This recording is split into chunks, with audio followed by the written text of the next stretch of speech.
let's look at competitive strategies. Organizations can choose different strategies to be competitive in a market. I think many of you might recognize this. Cost leadership, your aim as an organization is to produce the most goods at the lowest cost. Differentiation, where on the contrary, you have a focus on quality, where you are different from your competitors by making different products, by marketing them differently, maybe by choosing unique products which are made in a way that satisfies the quality criteria of your clients. And remember, quality is not just robustness, how robust, say, a handbag is. No, it's a lot of different factors, hard and soft factors that make clients prefer your product over another, given a same price, if you will. Huh? Focus tries to appeal to a narrow segment of clients. So say you have clothes, but those clothes are not just beachwear. There may be, beachwear which are meant for surfers and all those who, like the surf lifestyle.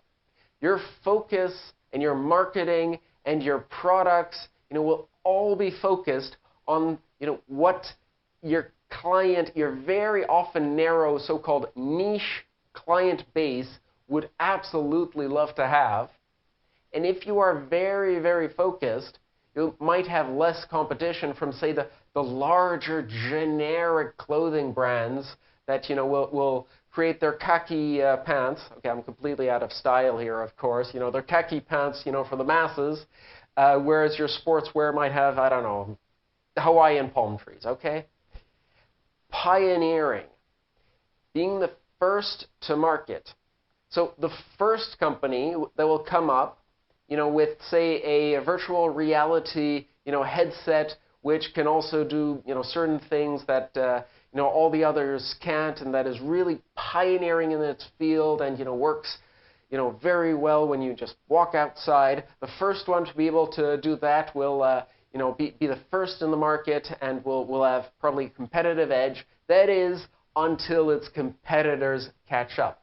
But that strategy is to be the first to the market and try to be innovative to be able to be the first in the market, because there are a certain number of consumers that always want the latest and the greatest, and they'll pay for it. And this is a strategy that you might not have heard of. So synergy is to create advantages through partnerships. I remember a little company that worked, very small company with just, 10 different employees. But if you actually looked at the different synergies, the different networks it had with many different, very specific suppliers that it could call upon at, relatively short notice, that it had relationships with, that it had, built trust with, that it could service very, very large clients thanks to those synergies, because it would kind of be the central point connecting all of the disparate, suppliers and others.